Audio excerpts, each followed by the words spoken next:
કેમ છો ખેડૂત મિત્રો? મજામાં ને? ખેતીને લગતી માહિતીના એક નવા વિડીયોમાં તમારું હાર્દિક સ્વાગત છે.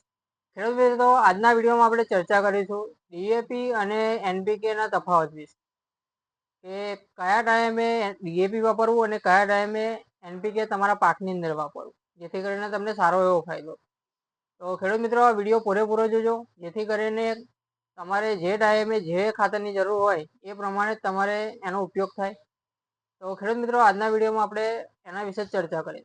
તો મિત્રો, વિડીયોને લાઈક કરી દેજો અને તમારા મિત્રોને શેર કરી દેજો, જેથી કરીને આ વિડીયો તમારા મિત્રોને પણ મળે, જેથી કરીને એમને પણ આના વિશે માહિતી મળે અને એમને પણ એમના પાકની અંદર ફાયદો મળે. તો ખેડૂત મિત્રો, આજના વિડીયો આપણે સ્ટાર્ટ કરીએ. તો ખેડૂત મિત્રો, પહેલા તો વાત કરીએ કે ડીએપી. ડીએપી ની અંદર તમને ડીએપી એટલે ડાય એમોનિયમ ફોસ્ફેટ.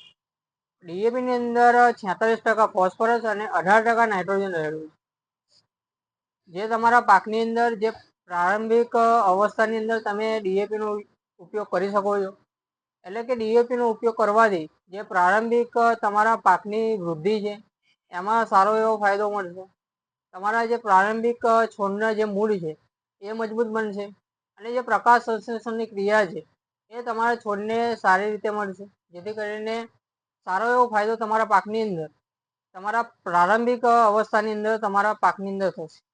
તો આ થયો જે ડીએપી છે એનો ઉપયોગ તમારે પ્રારંભિક અવસ્થાની અંદર કરવાનો રહેશે. એટલે કે પાયાના ખાતરની અંદર તમે ડીએપી નો ઉપયોગ કરી શકો છો. ખેડૂત મિત્રો, હવે વાત કરીશું આપણે એનપીકે વિશે. તો એનપીકે ની અંદર 3 પ્રકારના માઇક્રોન્યુટ્રન્સ રહેલા છે: નાઇટ્રોજન, ફોસ્ફરસ અને પોટેશિયમ.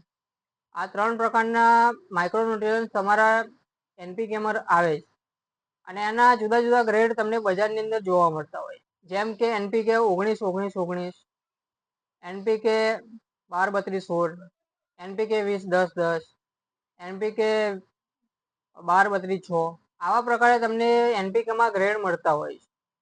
તો ખેડૂત મિત્રો, હવે આપણે વાત કરીશું કે એનપીકે નો ઉપયોગ ક્યારે કરવો. તો એનપીકે નો ઉપયોગ તમે છોડના પૂરા જીવન ચક્રમાં તમે કરી શકો છો. એટલે કે તમે સ્ટાર્ટિંગ થી લઈને એન્ડ સુધી તમે એનપીકે નો ઉપયોગ કરી શકો છો.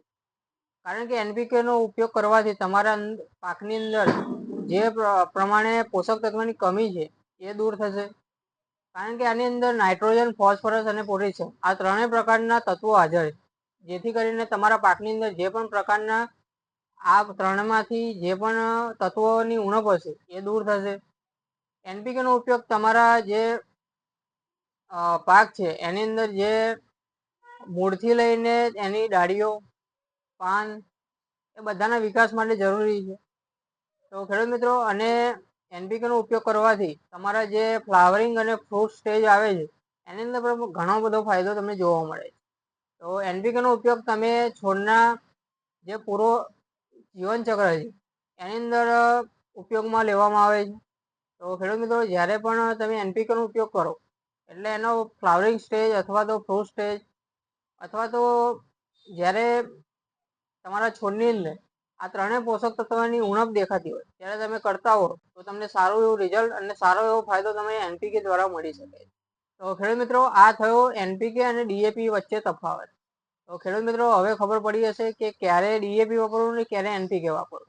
તો ખેડૂત મિત્રો, હવે તમે પણ તમારા પાકની અંદર જ્યારે જે ટાઈમે જે ખાતરનો યુઝ કરવાનો હોય એ પ્રમાણે કરો, જેથી કરીને તમારે જે વધારાનો ખાતરનો ખર્ચો હોય છે એ પણ ઘટી જશે અને તમને સારો એવો ફાયદો તમારા પાકની અંદર મળશે, એ પણ ઓછા ખર્ચે.